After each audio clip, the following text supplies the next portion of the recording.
hear it. And we're back. Yeah. During this pause, you were telling me something really interesting about the way you use and you approach hypnosis humanist. Would you like to elaborate more on that to share it with the Of audience? course. Yeah, of course. So I was explaining actually the body approach in hypnosis is not really related to humanist hypnosis properly. When you learn how to practice humanist hypnosis, it's not really related to the body. But I decided to include that because I experienced it on myself, and it appears for me really essential and logic, and yeah, even more efficient to really including that part. So yeah, I'm precising that because it's a bit different, So there is no word for that, and as a yeah, there is no specific word. It's not necessarily like, but it's not necessary humanist hypnosis. So I think it's important to say it. Okay, and But sorry, but it looks more like humanist hypnosis, like than classical hypnosis. It's like yeah, something I had, I guess. I part of your changed. gift. And if I'm understanding it right, you're talking about when physical sensations manifest while your patient is or your client is expressing something, and if the body then manifests these sensations, you focus on them. Yeah, exactly. And Exactly. this comes from your experience. Yeah. How was that experience? I don't really know.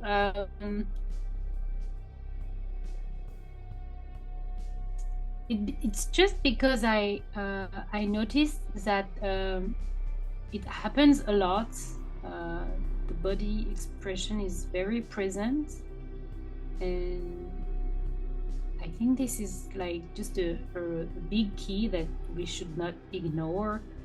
And I don't think I'm inventing a method at all. It's just, it appears to me like very logical. It's just for me the key is to go through the body information. It's like during the session, if the people have a sensation in the heart related to the problem he came from, it appears very logical for me to, okay, what is the message behind this sensation, behind this pain, or behind this emptiness sensation, or etc. etc. It looks like, so I invite people to go through it instead of running away from the sensation. Mainly it's not very comfortable sensations, but yeah, still. And sometimes it's very nice sensation, so I invite people to grow this gift from their body, but yeah. And this is a question that's just popping in my mind. At some point during your therapy experience, have you been able to relate directly a certain idea or a certain emotion with a physical sensation, like for example in this case, while talking about the relation with the father or the mother, whatever, manifests in the body, as in like in the kidney or in the stomach or in the arm or something like that, like relating these emotions to physical parts of the body. Have you find those connections, or is that something Well, happen, or it's always different? I think there is a two. It's like, well, sometimes the right part of the body is related to the mother and the left part is related to the father. But in other psychological movements, it's the opposite. So really, it depends. For me, the right part is related to the mother because for in like a mirror, in like when you doing your genealogy tree, everything on the right is related to the mother and everything on the left is related to the father. So this is the rule I use, but I'm always careful because sometimes it could be not that. So I have some rules in my mind, but it's often it depends because I mean, of course, like when you have heat in your body, it's related to anger. When you have emptiness, well, it's related to fear or maybe to sadness. When you're cold, it's related to fear. Or sometimes it could be symbols, when you see a sun, it's related to the father because in the unconscious, the sun is the father and the moon is the mother. So it depends.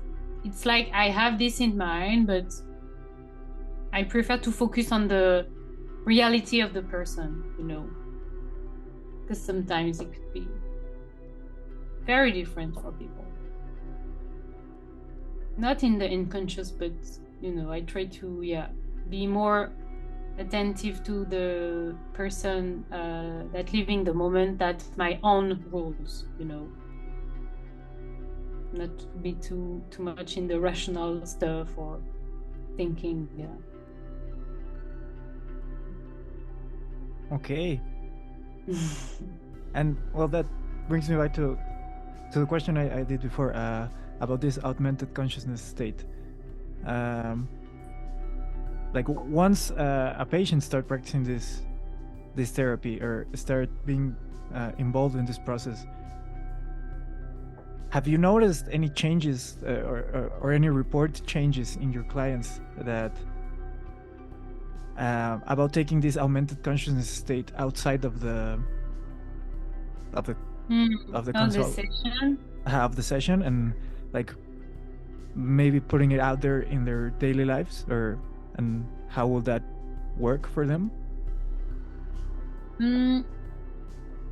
Mainly people are so after the session, mainly people are very relaxed and calm, and sometimes they say, wow, I've never been so relaxed, because sometimes people came to see me and they never did meditations and never did hypnosis, so this is very new, and they're like, wow, I'm so calm, I'm so not gonna work when I get home. And so it makes me laugh, of course, but yes, some people say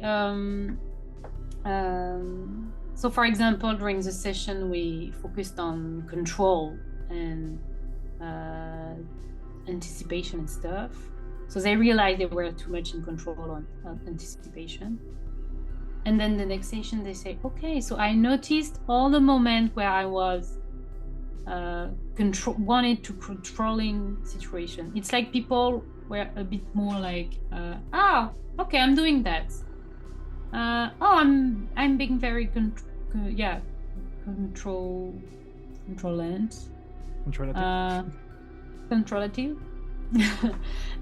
Or though this is an example, but could be like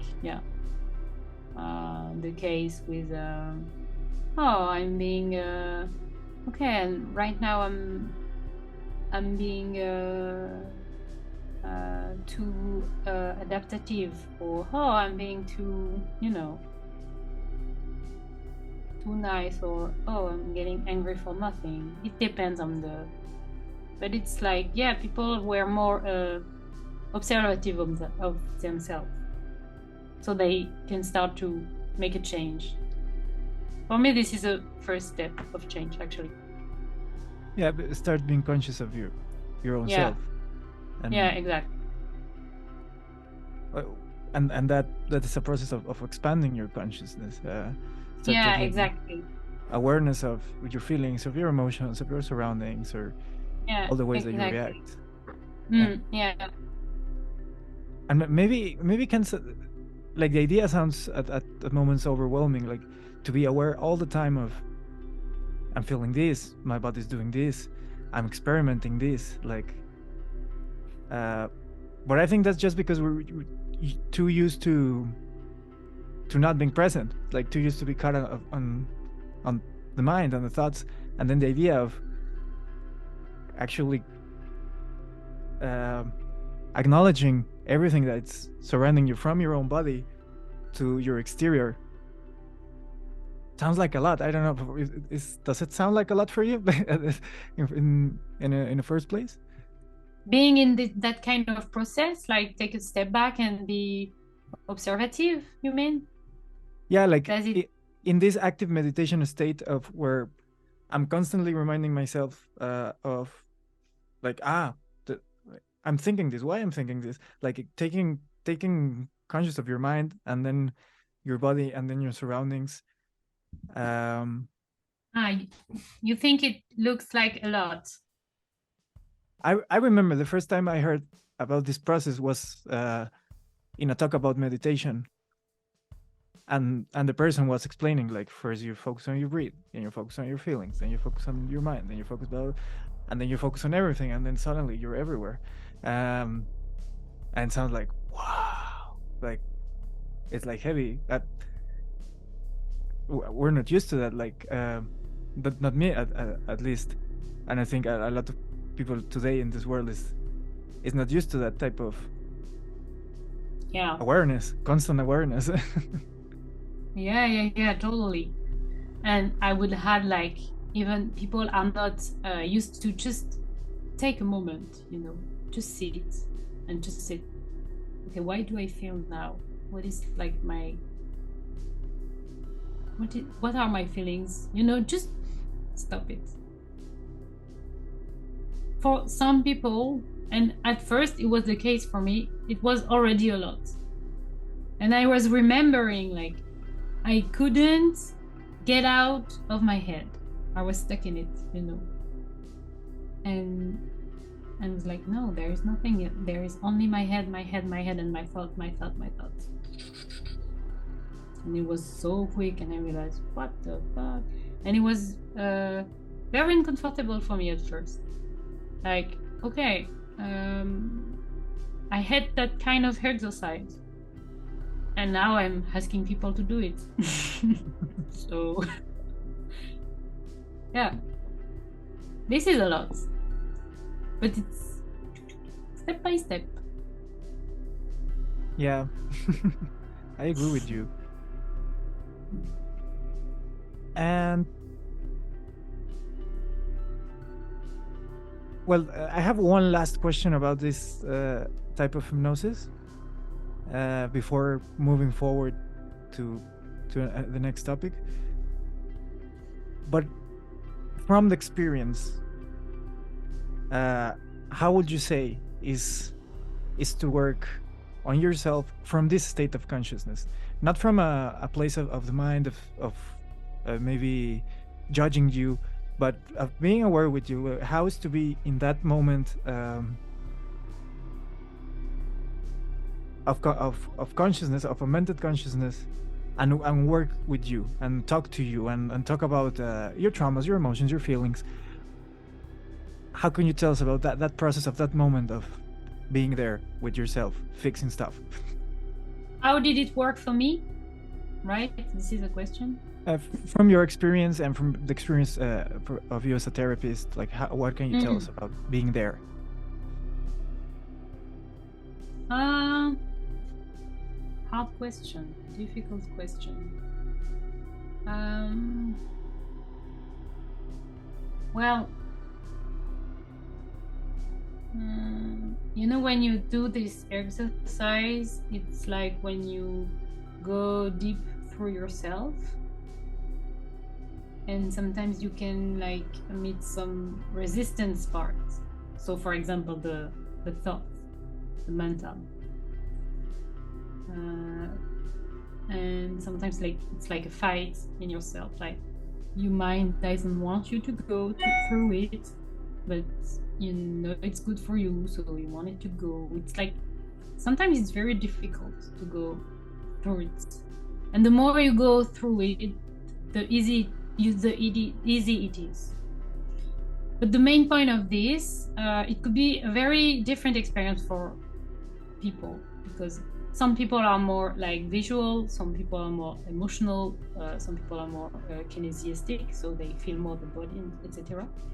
So people are more resistant, some people are more relaxed. It's very different. But the main point of this exercise is to just stop telling yourself some stories and just go through the main points that should be, you know, be in the light. You know, it's like it's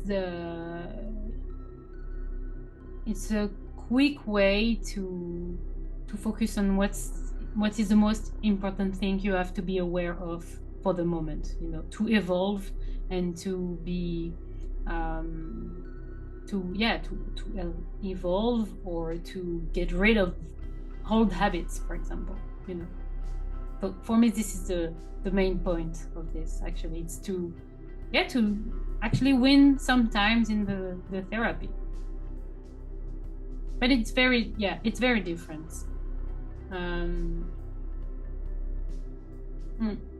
different.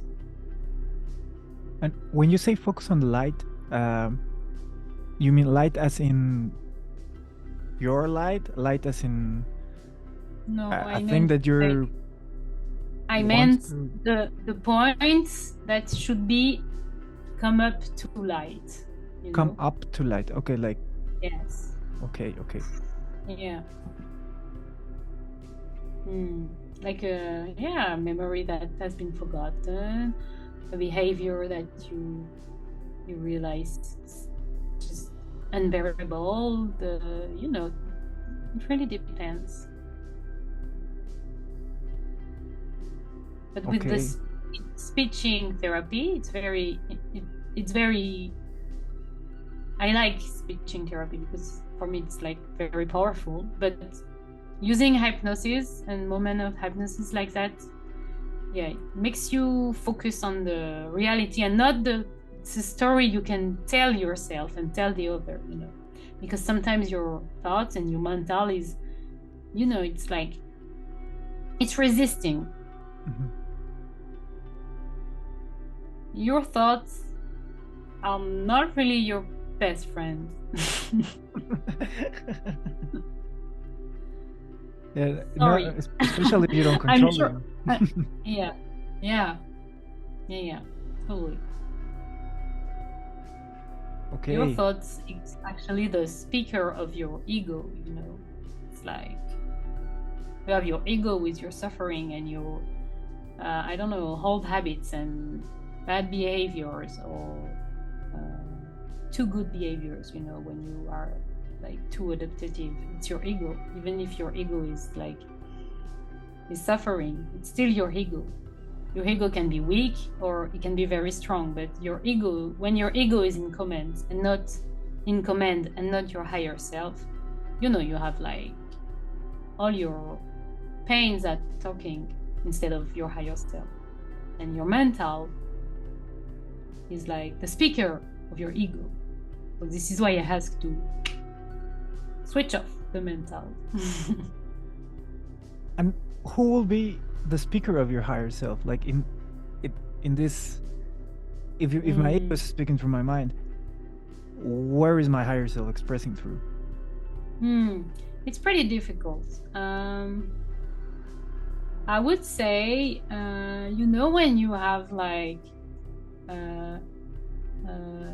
joy, for instance, feeling joy or feeling your heart is opening, this is from your higher self, you know.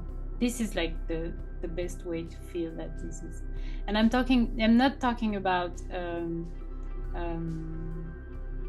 you know, there is the real joy doesn't have form, doesn't have for example, when I'm buying a new phone and I'm very happy about it, well, this is not real joy, you know. Sometimes you just wake up really happy, and this is pure joy. And also sometimes, you know, when it happens when you may be talking with friends that needs help, and then at some point you're saying something really helpful and you couldn't even know where does it come from. You're like, wow, did I say that? This is crazy. You're saying pure truth, or this is, for me, this is from the higher self, you know, when you get that. But this is very, I mean, it's difficult to fight the mental and the ego. It's strong. But the more you go to therapy and you work on yourself, the more, you know, it's just decrease, and your higher self is more present. And, well, what do you think about this? Now, while I was listening to you, I was rethinking this, and what would you say? I've noticed. I don't know what have you noticed, but I think things related to your higher self, as you said, like, oh, where is this coming from? I think in talking about sensation, talking about feeling, it's something that feels light. Light as, you know, it's not heavy, it's not dense, and the ideas sometimes can feel heavy on your head, like when ideas are like just accumulating. I think I've noticed those two things happening. Like, okay, this is coming from a place of it just comes true. And it's for example, doing the taxes, it's like exactly, this is exactly it. It's like when it's easy and just like things that just are. I don't know, like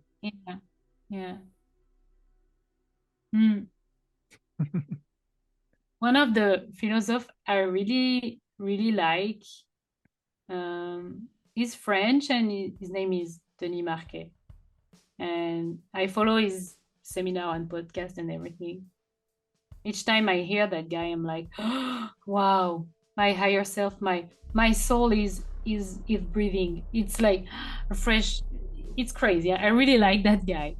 And he always say about the grace, you know, the grace from the sky, from God, from the universe, whatever. And he always say very interesting thing, like say it's easy or impossible. And it's like when it's easy, you just, you know, like when it's easy, it's because it should be that way and you're on the right path. And when it's difficult, it means like when you want to go through the difficulty, like you're using your mental and your ego, you know. And sometimes I'm like, wow, okay, so it's easy or it's impossible. And if I, you know, in our society, when you go through hard stuff, you're seeing like a very brave person. Wow, congratulations. Well, why did you resist that way? Who were in the comment? Was it your ego? Because, okay, it's difficult, I'm gonna do it. I'm gonna prove others I can do it. I'm gonna prove I'm not weak, blah, blah, blah, blah, blah, blah. Or is it your higher self? And I'm like, okay. And of course, it doesn't mean you have to do nothing, etc., etc. But it's just, the first time I heard this, I was like, wow, life could be very easy, actually. And it really helped me. It really helped me. Yeah, I agree with you. I think our society estimates too much effort, like gives too much credit to effort.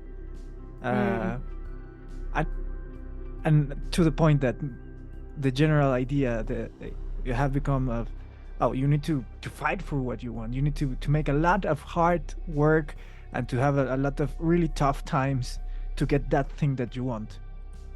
Yeah, But that's just an totally. idea. Like, would it be bad if things could be just easy? Yeah.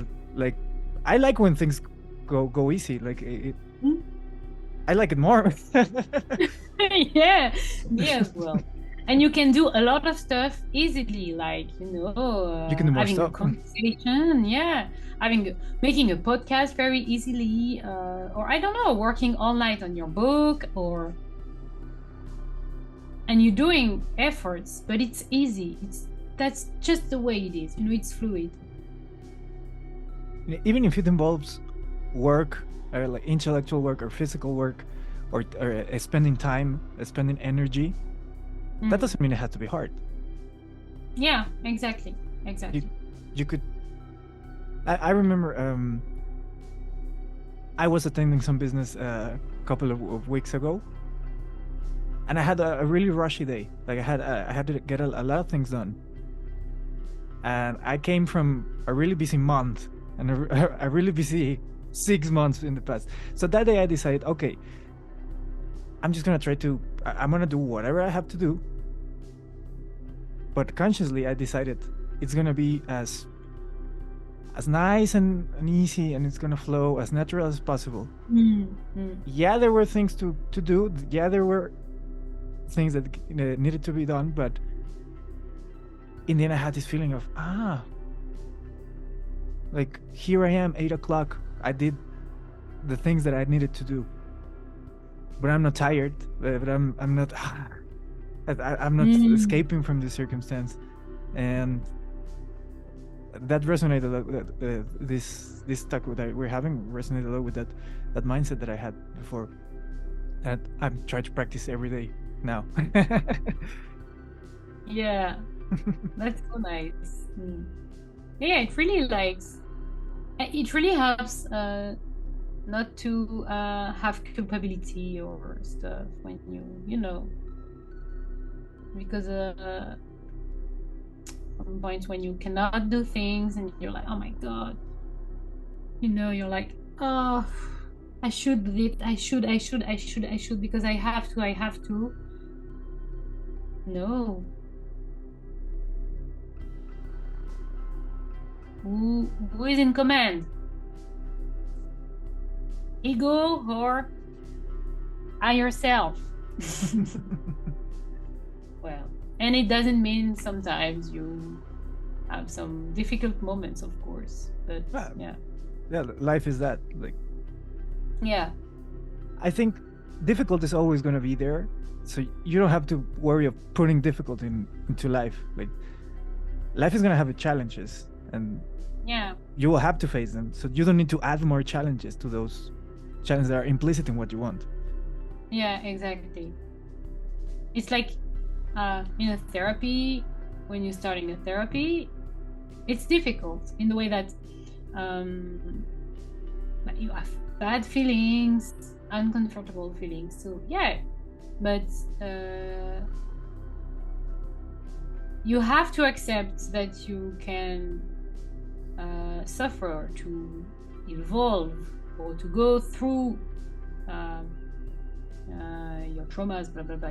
You have to accept to suffer, but you don't have to suffer. It's not a necessary path. But if you want to go through this higher self, or through the light, or through or decrease your ego, yes, you have to accept it's gonna be, you have to accept that you could suffer. It doesn't mean you have to suffer, For me, it's very different. Yeah, like they say in Buddhism, like pain is inevitable, but suffering is optional. The pain is gonna be there. That when you step on the rock, it's gonna hurt. When you cut your hand with a knife, it's gonna hurt. But you don't have to suffer because of it. You can always have the choice.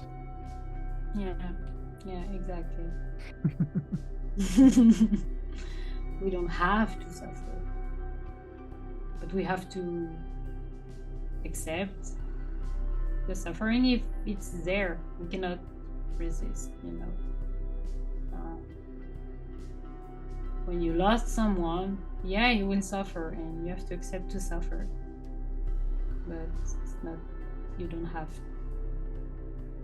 I mean, you don't have to be stuck in it. You don't have to suffer to get better. It's tricky. It can be. It can look tricky. And now, talking about suffering and stuff, Yeah. and pain, let's talk about transgenerational therapy. Yeah. Tell us about this it. is a big subject. Well, my approach in transgenerational, wow, that's hard to say. My approach in transgenerational therapy is when you talk to someone, you have your own pain and trauma, but you have you are also bearing the trauma of your family that they didn't deal with. Plus, we are like for our parents or grandparents going to see a therapist. This was for crazy people. So we are like the generation that are, we can go through a therapist and not being crazy for others, you know. So I see a lot of people that bearing a lot of their family history, and which is very interesting is that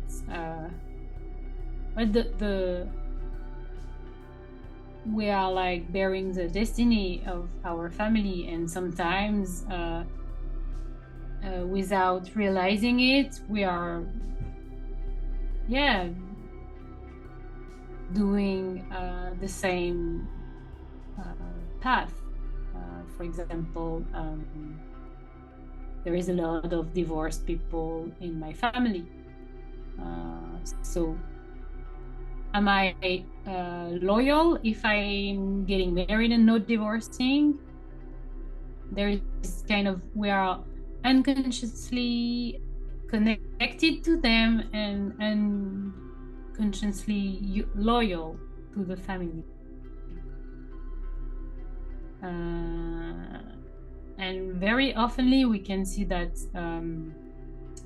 there is the same kind of history through the generation, and sometimes it can be very dramatic. For instance, a man went to war and he died at 20 years old, and in the generation below, a brother died at 20 years old, or maybe 25, but still this is way too young to die.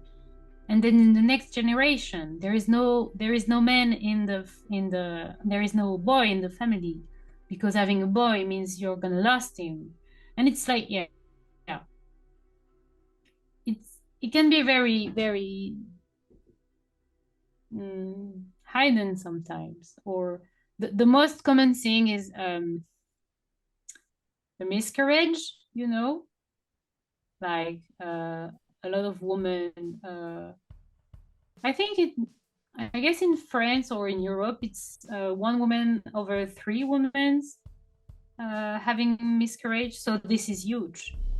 And before that, before like maybe 50 or 100 years ago, it was very common. But this is a huge pain, you know. Still, this is a huge pain to lose a baby, and then the baby that comes after is bearing that pain. So there is like a deep feeling in the unconscious. So okay, I'm not, I shouldn't be alive because a baby was here before me and he died, so I'm here because he died. And if he had lived, I wouldn't be here. But this isn't like hidden in the unconscious. And so sometimes when you bearing that, when you born after a baby that died in the in the uterus, or baby died at its birth. Sometimes you have like behaviors like maybe sometimes, yeah, like sabotage behavior, or oh yeah, I shouldn't be alive, so I'm gonna mess up with my life. And sometimes it's very strong with the people, and sometimes it's very light, and so people won't go to therapists. But it's like you have to be really released of that. You have to explore what happened in the family and see what is the person is bearing. Because, for example, I think you have a sister, right? Me? Yeah. Yeah. So, for example, in your family, you're bearing a part of your family history as a man, but your sister is bearing other part of your family. You're not bearing the same pain or, you know, events, for example, but you're brother and sisters. But still, as you're a man and you're a woman. But even if you had also a brother, you won't bear the same thing. So it depends. We're all bearing a part of our genealogy tree, but different things. Me, for instance, I have 4 aunts and uncles. I didn't get married and didn't have children. So I'm bearing their destiny as well, because I didn't get children. So you really have to, yeah. But the most important trauma you have to deal with, of course, is your own trauma. And then you can go through the family trauma. But sometimes your own personal trauma is there reflecting your family trauma, of course, because, you know, repetition and stuff. So yeah, for me, this is a great subject, because I really like to, you know, make connection with the people, their life and the family history. And sometimes you realize, oh, it reminds me of your grandmother, that blah, blah, blah. This is very interesting. And very big work. For example, a question is popping out of my head while I'm listening to you.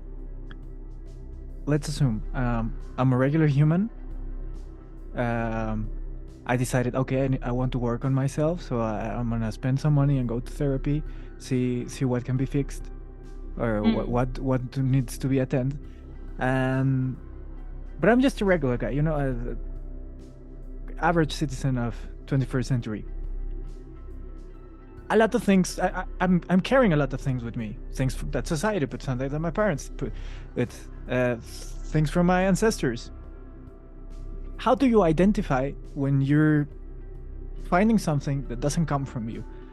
Like, what's the bell that rings and say, okay, this particular trauma, this particular circumstance in your life, it comes from your ancestors. It's not something of yours. How do you get to that resolution? To remove it? To identify it in the first place. Like, say, okay, this comes from your family too. Let's check that. Yeah, well, it depends. For example, you came to see me and you say, yeah, I'm not able to commit with a woman. So I would say, okay, let's see how couples are in your family, and let's see what's happening. So you came with a problem, for example, because you go to therapy because you have a problem. You're not going to therapy. Yeah, I'm gonna just wanted to check if I'm okay. Sometimes, you know, people came for a reason. So yeah, something pulls them to go to therapy. Yeah, exactly. There is like an appeal from them. So, for example, this is the easiest example. But so we will like, okay, so let's have. What were the couple of your parents? What were the couple of your grandparents? What happened? Etc., etc. So we'll check, and we'll identify a path. For example, the path is, well, in my family, all marriages were actually ended, or they didn't end it, but they were very unhappy. So in my family, there is no happy couple. Or maybe there's one, but that's it. And it's very exceptional. So I would say, okay, so in your unconscious, it's like you're connected to that. You're connected to the fact that to be loyal to your family, you won't be happy with a woman, because if you are happy with a woman, well, you won't be part of the family anymore. And it looks very weird, but it's like that in the unconscious, you know. So to fix it, the first thing is to identify it. Identify it. It's like, okay, now I get that.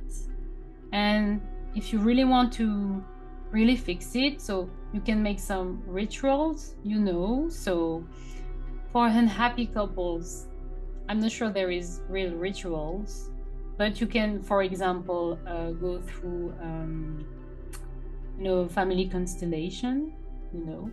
Yeah. It's a very powerful tool, you know, to rebalance the bad connection within your family members. And yeah, and you can also work on yourself and maybe analyze, okay, I fell in love with only women that could not commit it. So maybe I don't want to commit it, you know. So at first you're going through a transgenerational analysis or observation, and then you go through yourself. But mostly identifying is already a healing, you know. Yeah. And okay, so the patient comes with a circumstance, with a problem, and step one is checking, okay, let's just make sure that this doesn't come from your ancestors, or that you're not doing this in a response of your family history. Exactly. And then like that one stick, then okay, then it's something yours. Yeah. But now you identify but sometimes it. I mean, it's mostly connected to the family, actually. That's just the way it is. Yeah, no. Yeah. We're social animals, and yeah. This is our DNA, actually. It's just like the DNA. Yeah, everything that we do in a certain level is related to our family history, and that's just how it is. Like, till you start taking conscious of that and changing it, or knowing it, or just being aware of it. But yeah, like for default, we're just acting as we were taught to by our family. Yeah. And we are mainly responding to the unconscious needs of our parents. You know, sometimes it's very unexplicit, you know, very discreet, because when we are children, we are all very connected to the unconscious of our parents. Sometimes we don't even to ask what they need. We know, you know, and we act to make them love us, you know. And we're like, okay, what should I be to be loved by my parents? And even if your parents are making their best, if you see your mother unhappy when you are a 5-year-old child, the 5-year-old child is like panicking, and he wants to save our mother because he loves them deeply. So he's gonna change his behavior and be and change his behavior and acting and not being himself anymore. And it's not because of the mother, because the mother is sad and doesn't have to, but that's just the way it is, you know. And we all have done that, I think. Yeah, I think it's humans 101. Yeah. We all have a family, we'll have a history, we'll have to deal with it. Yeah. Exactly. Which you mentioned family constellations. Is that the way you approach transgenerational therapy, through family constellations? Well, I'm not practicing constellation. I mean, I'm not trained as constellation, but I advise people to do it with people I know that are very good constellators. I advise them, yeah, go through it, because when you are doing a constellation, it's very powerful. For those who are listening who doesn't know what a family constellation is, would you like to share a little bit of your knowledge? Yes. Well, it's a systemic tool, and it's when, for example, I'm going to a constellation, and we will be like 10 people in the room, and one person, the therapist that coordinates the constellation and animate it. And for example, I go through the day, and my problem is, okay, so currently I have a problem with my sister. She's really annoying, and I don't know why she always asking me for help, and I'm exhausted. Yeah, very simple problem. So the constellator, they will ask me to choose someone to represent me. So I'm gonna pick someone, and then she say, okay, now pick someone for your sister. Okay, I pick this person. Okay, now pick someone for your mother. Okay, pick someone for your father. Okay. So the people, I have to place them in the room, you know. So I asked to my representative to be on the left, and then I put my sister on the other side, on the right, and then my father and my mother next to me. Yeah, so I have to to move them in the room, and then you go sit, and then something is happening. It's not really easy to explain. You have to really live it. I know you already experience it, and so it's like the represents you choose. They are feeling, and they are connecting to the feelings of the people they represent. So the constellator asks them, okay, how do you feel right now? So for example, my representative will say, yeah, I'm very angry. I hate her, the representative of my sister. I hate her, I'm very angry. But my parents, I don't see them. I don't feel connection with them, for example. And yes, something is happening. So the constellator will see that, and she will see the main problem. And so she's gonna ask the representative to change the position to the right position, like your mother and your brother, the man on the right, the woman on the left, and then the children in front of them. And she will propose some sentences to say, to repeat, so we can rebalance and fix, you know, the problem, and and to calm the emotion, for example. And then after that, you ask to the representative, okay, now that you say, I'm very sorry, for example, I'm your big sister, but I cannot help you, for example. Okay, and so now how do you feel? Okay, now I'm calm, I understand, I can be more in contact with her without being angry. And yeah, so there is like very key sentences that are said that are really helping the conflict, for example. And it's very interesting because you can,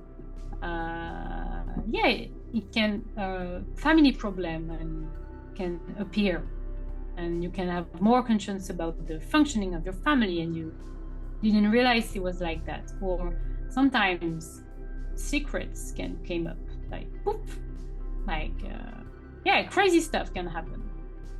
But if you want to see a Netflix show on constellations, there is one. It's very, very cheesy, but it's very nice, about transgenerational issues. I have the name in French, so I have to find it in. It's Le Chemin de l'Olivier, but it's in French.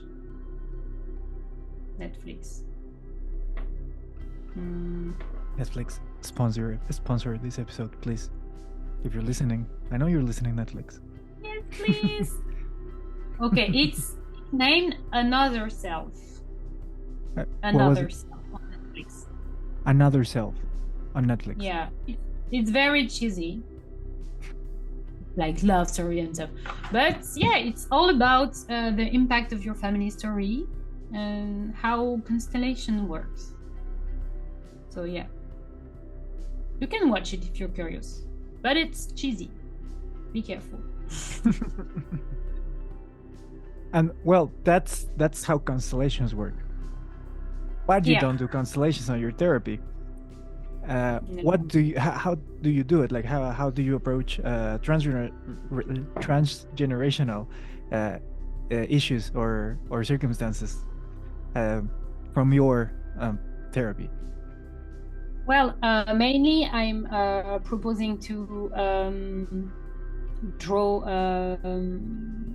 psychogenealogic trees to identify the path and the repetitions. And also I'm using it's like when the people is in front of me, I'm asking all about the family ecosystem. So it's like it's just a tool that is always present, you know. When I see that, for example, when I feel that the people doesn't have a specific trauma, I'm asking the family ecosystem and how are your grandparents? What happened to them? And mainly like, my grandfather was in World War II and he was traumatized. Oh yeah, my grandmother, she lost a child when he was 5 years old and she was traumatized. And so we're gonna focus on that. But first, I focus on the person herself, and then I'm, visiting the family ecosystem. And sometimes you have really strong things only at the parents level. Like there is a lot of people that are coming and saying, yeah, my father is not talking at all. He was abandoned by his mother. But yeah. And I'm like, yeah, this is huge. And it's not even transgenerational. It's, it's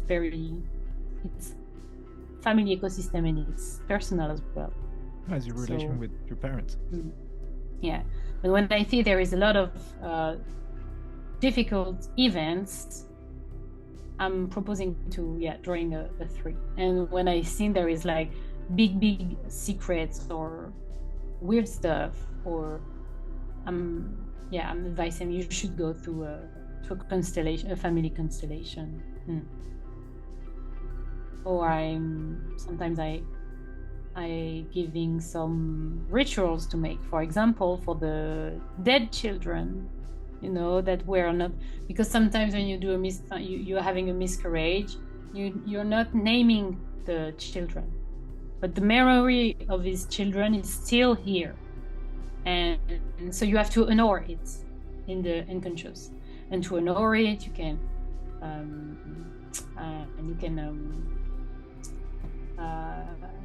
light a candle and name the children for 9 days, so you can honor it in your memory. So it's a part of you is more in peace.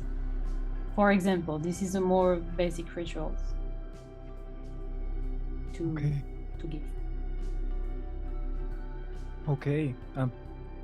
Voila. Voila.